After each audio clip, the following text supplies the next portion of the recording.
조선에 전해 내려오는 괴이한 이야기.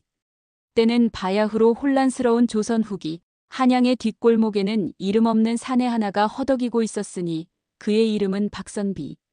본래는 뼈대 있는 양반 가문이었으나 선대의 잘못된 투자와 도박으로 가세가 기울고 이제는 빚쟁이들에게 쫓기는 신세가 되었다. 매일 아침 문을 열면 삿대질하는 빚쟁이들이 진을 치고 있었다. 그들은 마치 굶주린 이리떼처럼 박선비의 목숨이라도 잡아먹을 듯 달려들었다. 박선비, 오늘까지 갚는다더니 또 헛소리냐? 이 썩어빠진 양반 자식. 그들의 거친 욕설과 함께 날아든 주먹에 박선비는 길바닥에 고꾸라졌다. 차가운 흙바닥에 얼굴을 박은 채 그는 한없이 비참함을 느꼈다. 지나는 사람들의 동정 섞인 시선조차 박선비에게는 칼날처럼 느껴졌다. 그는 이제 더 이상 물러설 곳 없는 절박한 상황이었다. 가진 것이라곤 허름한 집 한 칸과 낡은 갑분. 밤이 되면 차가운 바람이 문틈으로 새어들어와 그의 마른 몸을 더욱 춥게 만들었다. 빚쟁이들은 재산을 빼앗고도 모자라 그의 목숨까지 위협할 기세였다. 그들의 등살에 박선비는 잠시도 편히 숨 쉴 수 없었다. 매일 밤 악몽에 시달렸고 아침이 오는 것이 두려웠다. 그는 살아있다는 것 자체가 고통의 연속이었다. 박선비는 눈을 감고 생각했다. 이 비참한 삶을 끝낼 방법은 없는 것일까? 이 지옥 같은 현실에서 벗어날 길은 정녕 없는 것인가? 그때였다. 그의 귀에 묘한 소문 하나가 들려왔다.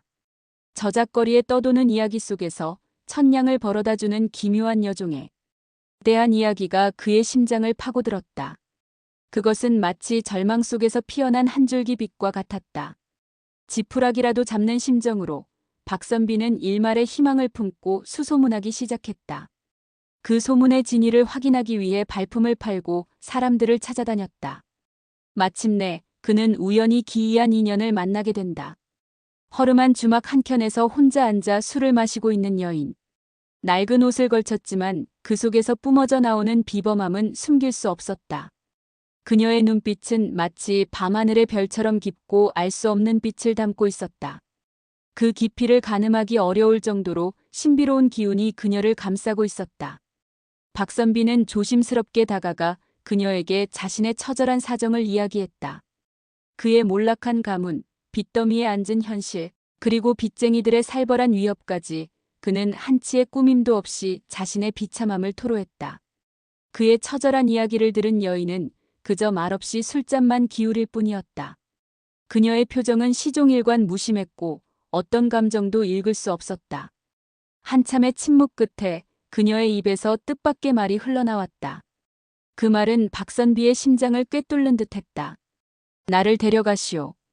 한 밤만 허락한다면 당신에게 부귀영화를 안겨주겠소. 그녀의 목소리는 낮고 차분했지만 그 속에는 듣는 이를 압도하는 묘한 위압감이 서려 있었다. 마치 오랜 시간 세상을 초월한 존재의 목소리 같았다. 박선비는 처음에는 망설였다. 평범해 보이는 이 여인이 어찌 자신에게 천냥을 안겨줄 수 있다는 말인가. 사기꾼이거나 미치광이가 아닐까 하는 의심이 그의 머릿속을 스쳐 지나갔다. 그러나 그녀의 눈빛, 그 형언할 수 없는 깊이 속에서 박선비는 거부할 수 없는 이끌림을 느꼈다. 어쩌면 이것이 하늘이 자신에게 내려준 마지막 기회일지도 모른다는 절박함에 그는 고개를 끄덕였다. 그의 심장은 격렬하게 요동쳤다. 그녀의 이름은 능소. 능소는 박선비의 허름한 집으로 따라왔다. 그녀는 아무것도 묻지 않았고 아무것도 요구하지 않았다. 그저 묵묵히 박선비의 옆에 서 있을 뿐이었다. 그녀의 존재 자체가 묘한 안정감을 주면서도 동시에 깊은 불안감을 안겨주었다. 해가 저물고 밤이 깊어지자 능소는 박선비에게 말했다. 그녀의 목소리는 고요한 어둠 속에서 더욱 선명하게 들렸다. 나리, 저를 믿으시겠습니까? 모든 것을 맡길 용기가 있으십니까? 박선비는 마른 침을 삼키며 고개를 끄덕였다. 그의 얼굴에는 절박함과 동시에 일말의 기대감이 서려 있었다. 믿고 말고 할 것이 무엇이 있겠소? 이미 가진 것 하나 없는 빈털터리 신세인 것을. 더 이상 잃을 것도 없소이다. 능소는 작게 미소 지었다. 그 미소는 차갑고도 아름다웠다. 마치 겨울밤에 피어난 얼음꽃 같았다. 좋습니다. 그럼 오늘 밤 저와 함께 저작거리로 가시지요. 다만 제 지시를 한치의 오차도 없이 따라야 할 것입니다. 그들은 한밤중에 저작거리로 향했다. 인적이 드문 골목길은 어둠과 침묵으로 가득했다. 불빛 하나 없는 어두운 골목을 지나 능소는 박선비를 한 기방으로 이끌었다. 화려한 불빛과 웃음소리가 가득한 기방 안 능소의 눈빛은 더욱 날카롭게 빛났다. 그곳은 온갖 욕망과 유혹이 뒤섞인 아수라장 같았다. 그녀는 박선비에게 방 한 구석에 숨어 기다리라 이르고는 곧장 기방의 가장 은밀하고 화려한 방으로 들어섰다. 그곳에는 탐욕스러운 부자 상인들과 권세 있는 양반들이 모여 술을 마시고 기생들과 희롱하고 있었다. 박선비는 불안감에 휩싸였다. 대체 저 여종이 무슨 수로 천냥을 벌어다 준다는 말인가? 혹시 자신을 속여 더 큰 공경에 빠뜨리려는 것은 아닐까?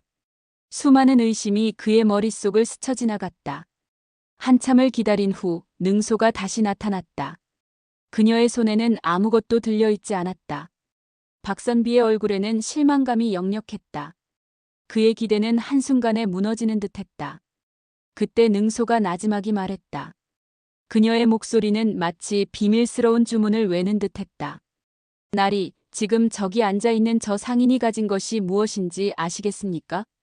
그녀의 손가락이 가리킨 곳에는 기름진 얼굴의 상인 하나가 기생들과 희희낙낙하고 있었다. 그는 오늘 밤의 흥청망청함에 모든 정신을 빼앗긴 듯했다. 박선비는 고개를 저었다. 무엇이기에 그리 말씀하시는지요?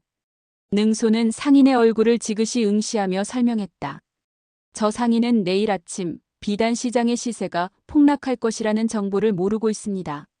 아니, 알지 못할 것입니다. 저는 그에게 이 정보를 미리 흘려주었지요. 다만 제가 주는 정보가 확실하다는 믿음을 주기 위해 그의 가장 큰 재산인 비단 창고의 열쇠를 하룻밤 맡기라 하였습니다. 물론 그에게는 제가 가진 비단의 가치를 더 증폭시켜주겠다고 현혹했지요. 대신 그는 저에게 오늘 밤 그의 패물과 현금을 맡겼습니다. 박선비는 능소의 말에 경악했다. 정보가 곧 돈이 될 수 있다는 사실을 그는 미처 알지 못했다. 그녀는 단순히 정보를 흘리는 것을 넘어 사람의 탐욕을 이용해 스스로 자신을 파멸로 이끄는 교활함을 보여주었다. 다음 날 아침 비단 시장은 예상대로 폭락했고 능소에게 돈을 맡긴 상인은 큰 이득을 보았다. 그는 능소가 준 정보 덕분에 파산을 면하고 오히려 막대한 이득을 취했다고 기뻐 날뛰었다. 능소는 약속대로 그 상인으로부터 막대한 돈을 받아왔다. 하지만 그것은 시작에 불과했다.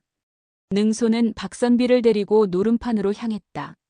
살벌한 분위기가 감도는 노름판은 온갖 인간 군상이 모여 광란의 도박을 벌이는 곳이었다.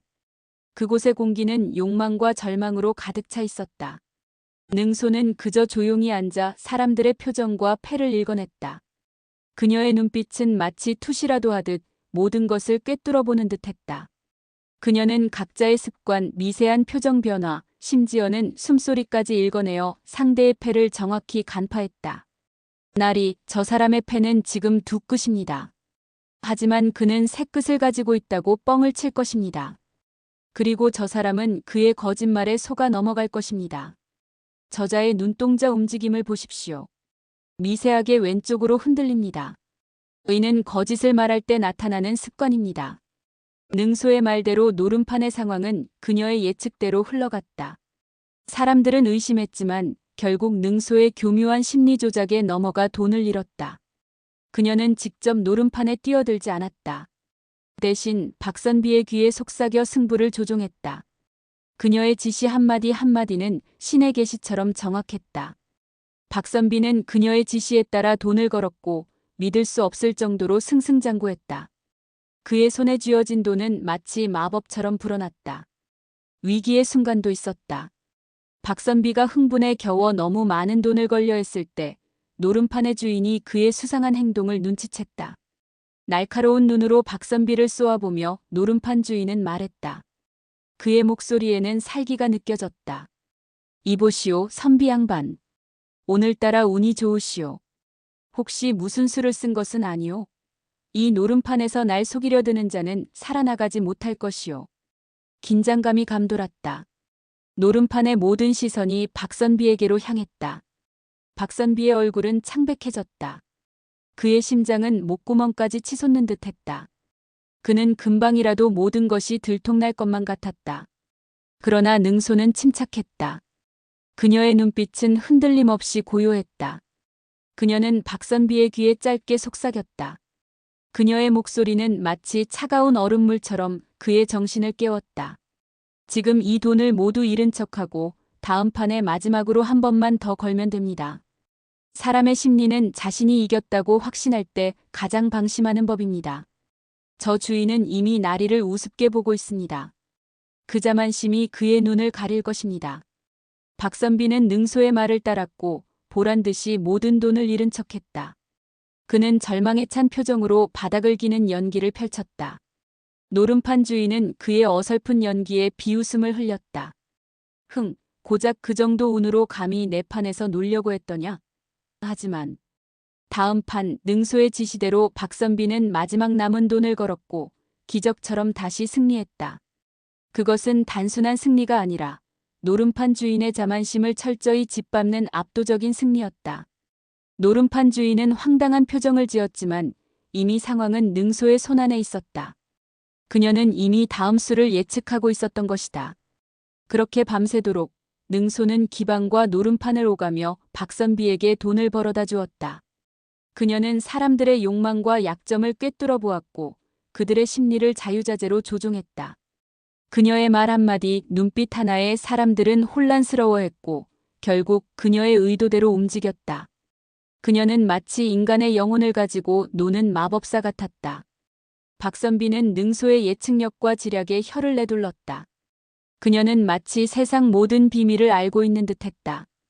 그녀의 지식과 통찰력은 인간의 범주를 넘어선 듯했다. 시간이 흐르고 동이 터올 무렵 박선비의 눈앞에는 1,000냥이 넘는 돈이 쌓여 있었다. 그 돈은 마치 금빛 산처럼 그의 눈앞에서 빛났다. 그는 떨리는 손으로 돈을 만졌다. 엽전 하나하나가 그의 손끝에서 생생하게 느껴졌다. 차가운 엽전의 감촉은 그의 심장을 뜨겁게 만들었다. 지난날의 비참함은 온데간데없고 오직 황홀감만이 그를 감쌌다. 그는 더 이상 빚쟁이들에게 시달리지 않아도 된다는 생각에 벅차올랐다. 이젠 부와 명예가 그의 발 아래 놓인 듯했다. 박선비는 환호성을 질렀다. 그의 목소리는 기쁨으로 가득 차 있었다. 능소, 정말 해냈구나. 1,000냥이라니. 이 어찌 꿈이 아니겠는가. 그의 얼굴에는 기쁨과 흥분이 뒤섞여 있었다. 그러나 능소의 얼굴에는 알 수 없는 미소가 번졌다. 그 미소는 차분하고 고요했지만 박선비의 눈에는 어딘가 섬뜩하게 느껴졌다. 마치 그의 영혼을 꿰뚫어보는 듯한 차가운 시선이었다. 박선비는 돈을 세는 손이 떨렸다. 엽전 하나하나가 그의 손끝에서 생생하게 느껴졌다. 그는 이제 더 이상 빚쟁이들에게 시달리지 않아도 된다는 생각에 벅차올랐다. 그때 욕심이 그의 심장을 갉아먹기 시작했다. 1,000냥으로 만족할 수 없었다. 이토록 쉽게 돈을 벌 수 있다면 더 많은 돈을 벌어 세상에서 가장 부유한 사람이 될 수 있을 것 같았다. 그의 눈은 돈이라는 허상에 완전히 사로잡혔다. 능소야. 이제 겨우 시작일 뿐이야. 우리는 더 큰 부를 이룰 수 있어. 이 1,000냥으로는 부족해. 10,000냥, 10만냥을 벌어보자. 온 세상의 재물을 모두 우리의 것으로 만들자. 박선비의 눈은 탐욕으로 번들거렸다. 그의 목소리는 갈라졌고 온몸은 돈에 대한 욕망으로 뒤틀렸다.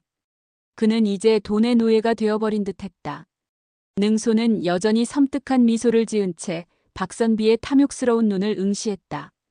그녀의 눈빛은 마치 그의 속마음을 꿰뚫어보는 듯했다. 그녀의 미소는 차갑게 얼어붙어 있었고 그 속에는 알 수 없는 경멸과 비웃음이 서려 있었다. 나리의 끝이 어디까지인지 저 또한 궁금하군요. 이 욕망의 끝이 과연 어디일지 제가 직접 두 눈으로 확인해드리지요. 능소의 목소리는 평온했지만 그 속에 담긴 의미는 박선비를 오싹하게 만들었다. 그것은 마치 그의 파멸을 예고하는 듯한 섬뜩한 말이었다. 그녀의 눈빛은 모든 것을 꿰뚫어보는 듯했고 그의 심장 깊숙이 파고들었다. 박선비는 알 수 없는 불안감에 사로잡혔지만 돈에 대한 욕망이 그 모든 두려움을 집어삼켰다. 그는 능소의 경고를 애써 외면했다. 다음 날 아침 박선비의 집은 텅 비어 있었다. 천냥의 돈과 함께 박선비와 능소는 흔적도 없이 사라졌다. 빚쟁이들은 텅 빈 집에 들어서며 절규했지만 이미 때는 늦었다.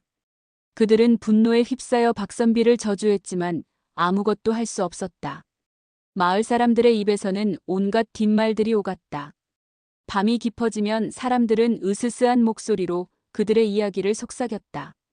그 여종은 사람이 아니었을 거야. 분명 귀신이었을 거야. 사람의 욕심을 부추겨 영혼을 파먹는 그런 요물이겠지. 박선비가 그 여종에게 홀려 떠났을 거야. 욕심에 눈이 멀어 제 발로 지옥으로 걸어 들어간 것이지.